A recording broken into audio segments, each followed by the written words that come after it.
amin'ny lafiny anankiray dia manahirana mampatahotra ny olona ny hoe fantatra ny asany, fantatra izay ataony, ary na dia amin'ny amin'ny raharaha fitondram-piangonana azy, izany hoe amin'ny asan'ny pastora aza, dia indraindray dia misy mahasarotiny ny pastora ihany ka anafenany ny ministerany raha misy ohatra hoe pastora mianadràra ao aminy, dia misy zavatra hafeniny mba tsy ho fantatra ny asany. Nahoana moa ny olona no matahotra ny ho fantatra ny asany? Satria mahatsampa tsy fahalavorariana, tsy fahatanterahana, indraindraika dia ezahana afenina izany. Nalain'i Jesosy ohatra ny fiangonana fito tany Azia Minora,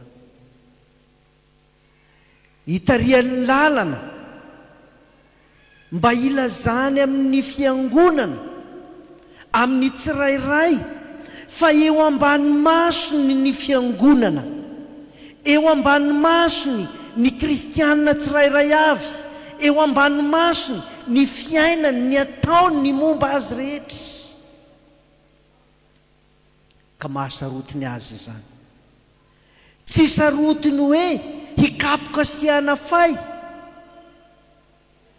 fa hoy izy tamin'ny Jakoba hoe aza matahotra ry Jakoba, izaho Jehovah Andriamanitrao no mitantana anao amin'ny tanana kavanako.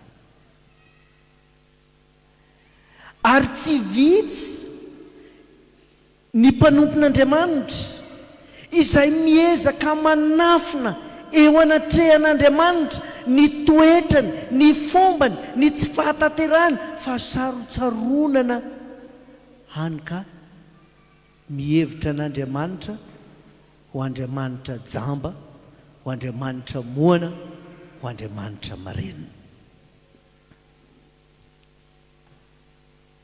Eo indrindra no ampahatserovana antsika amin'ity anjarantsika androany ity, amin'ity anjarantsika eto ity. Jehovah, azafady, Jesosy miresaka ny amin'ny fiangonana, ary resahany eto amin'ny toko faefatra amby folo ity ny amin'ny tenany izay zanak'ondry mitsangana teo an-tendrombohitra.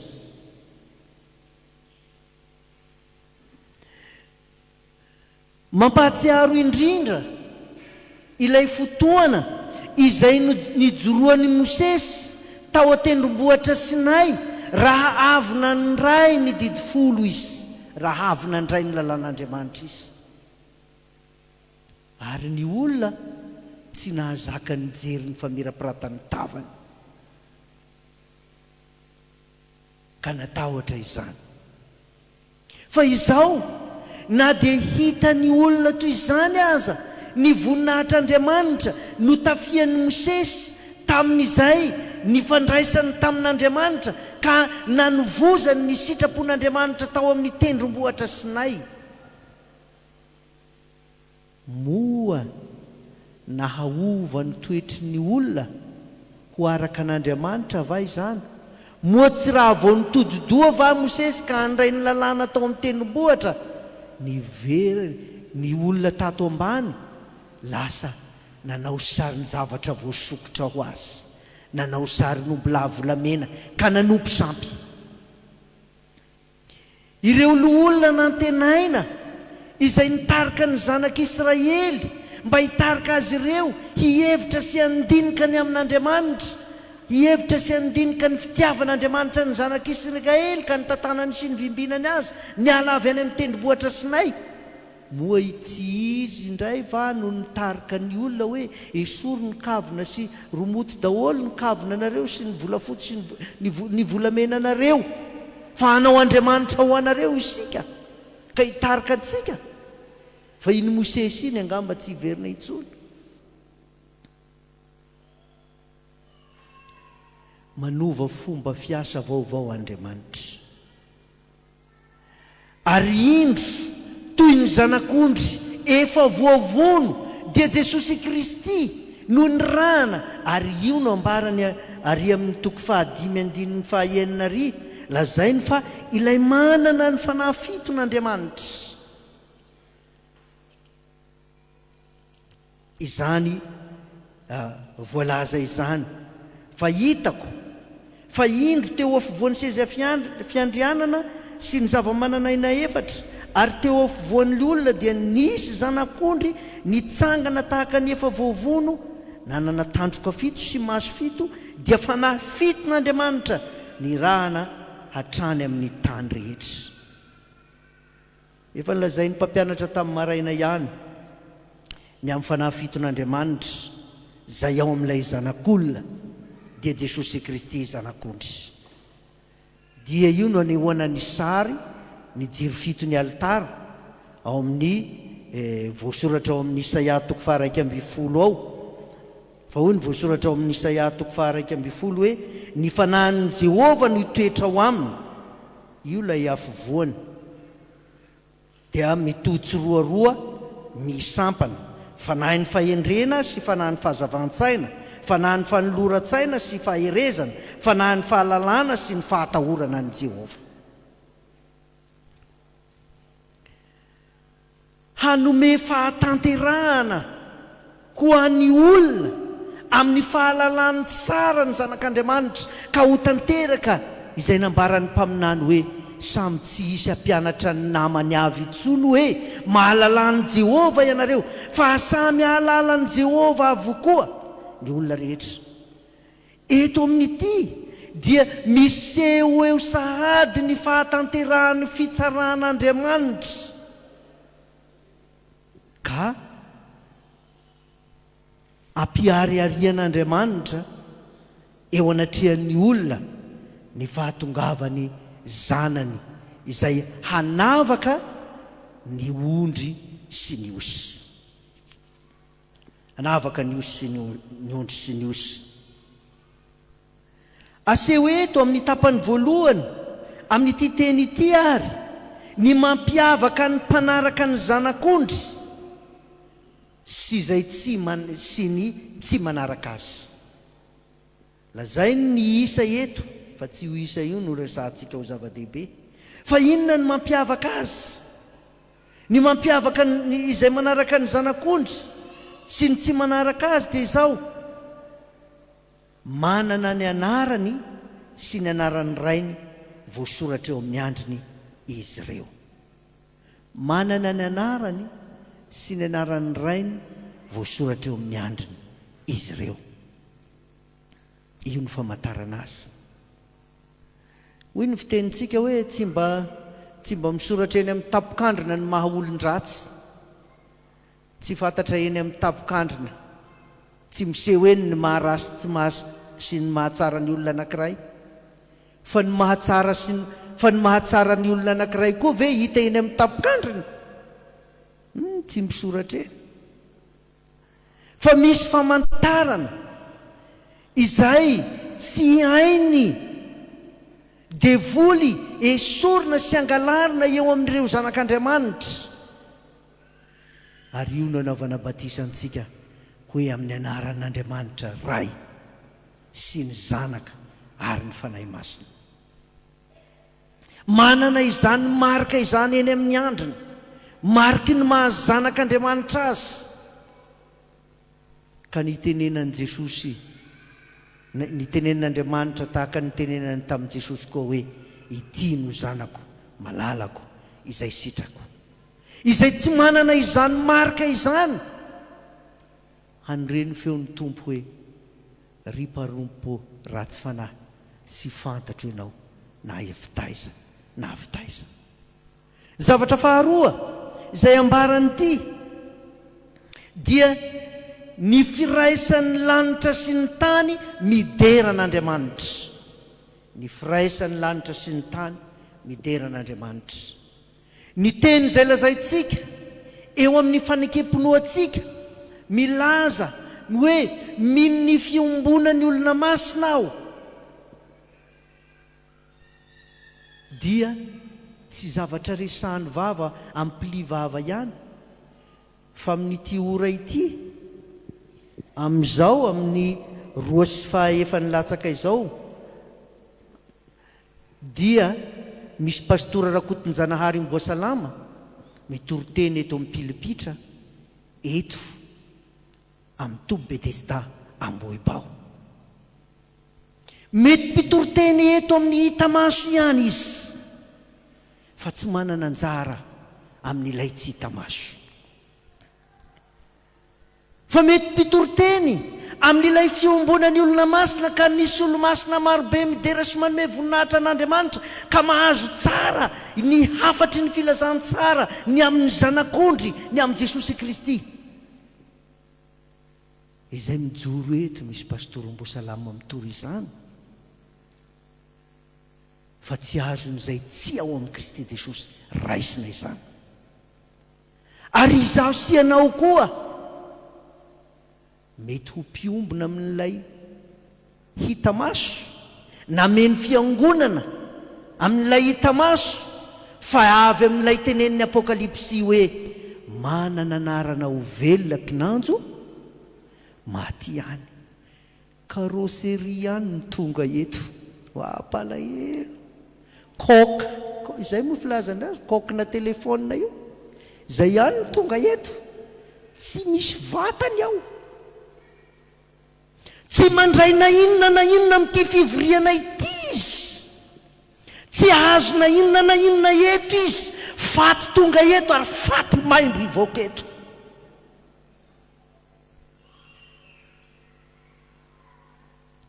Sy ho anisan'ireo efatralina sy efatrarivo sy efatralina sy rahetsy, ireo hideran'Andriamanitra.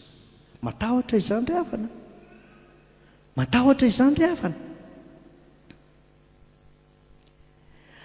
Ary tsy ahay ny hira fideranan'Andriamanitra, tsy ahay, tsy ho hainy vavany le tononkira.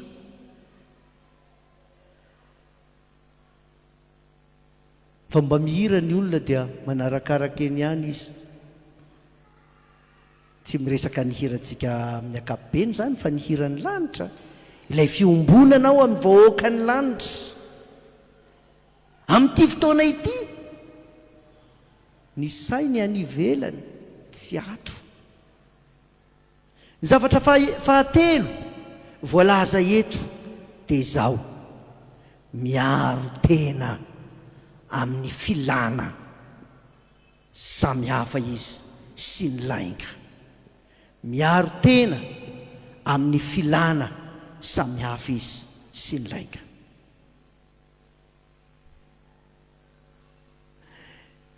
Izao ry havana, amin'izao androntsika izao dia miseho ireo karazam-pampianarana, zo samihafa ananany zao zo ny ankizy, zo ny vehivavy, zo ny lehilahy. Lehilahy moa tsy dia mananjo loatra. Zo ny tanora, zo ny kilemaina, zo ny zao. Fa ireny zo reny dia indraindray toa mitarika amin'ny fanafoanana ny sitrapon'Andriamanitra, ny tenin'Andriamanitra. Ohatra, zony olona no mitanjatanjaka rehefa mafana, dia manomboka manao fitanjahana tsikelikely, dia mety toa tsy mampaninina, dia mety dia rehefa zatra ny maso na esorina teo manontolo aza ny akanjo dia tsy mampaninina. Talohany na menatra zany mahita vehivavy manao juste-corps zany, tsy samy jery ianao fa mitodikafa rehefa mifandalo. Fa mizao aneny olona rehetra manao an'izany, fa tsy mampaninina. ary mbola ia tsy mampaninona.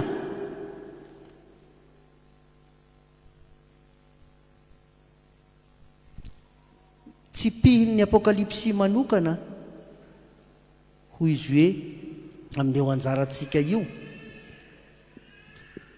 lehilahy izay tsy mbola lavo tamin'ny voaloto tamin'ny vehivavy. Ngamba tsy mety miresaka filana ihany io, fa mety miresaka koa fahadisoan-dalana tanteraka araka ny sitrapon'Andriamanitra. Fahadisoan-dalana tanteraka. Ary lazaina aza fa Jezebela ilay mpamitaka izany. Ry havana,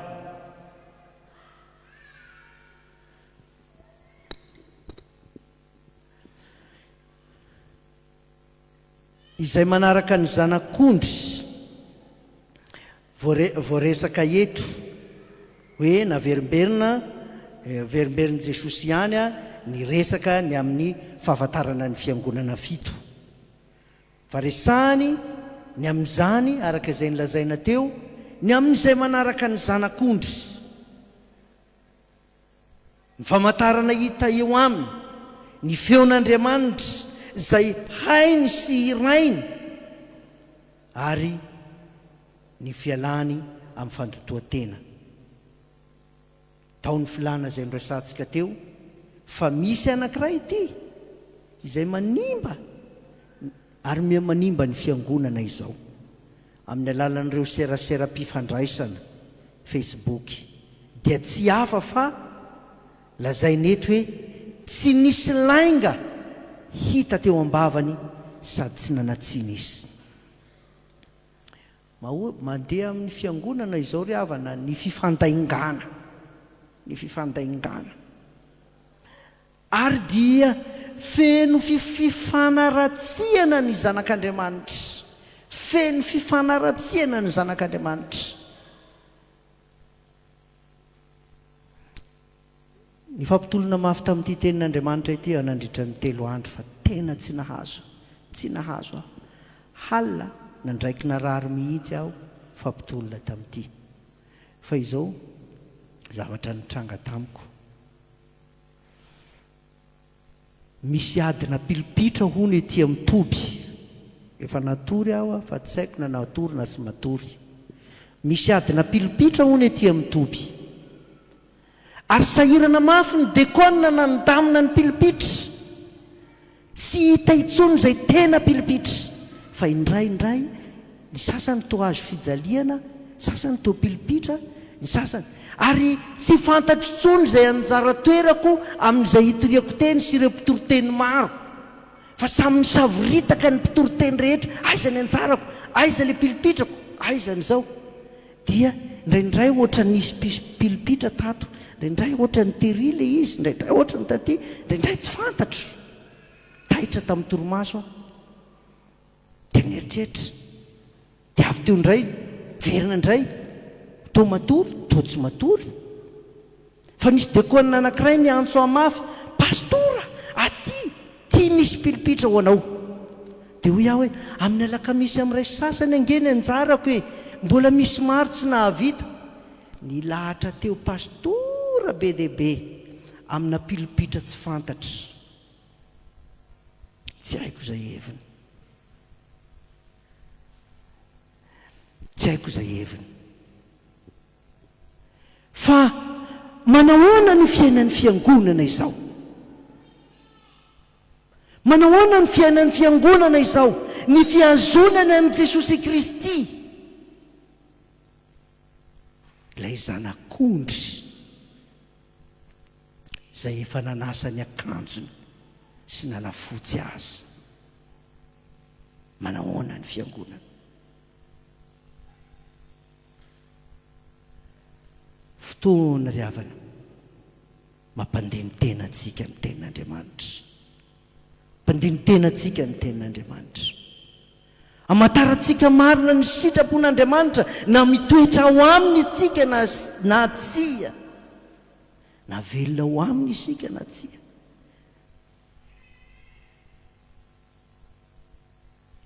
fa lazaina eto amin'ny ivony eo amin'ny afovoany eo hoe misy hirany lanitra feo nidina avy any an-danitra, misy tononkirany lanitra izay tsy hainy hira, tsy hainy izay tsy ao aminy zanak'ondry ho hiraina, fa izay ao amin'ny zanak'ondry ihany no mahay mihira azy. Dia inona izany? Hirany fitiavana. Hirany fitiavana.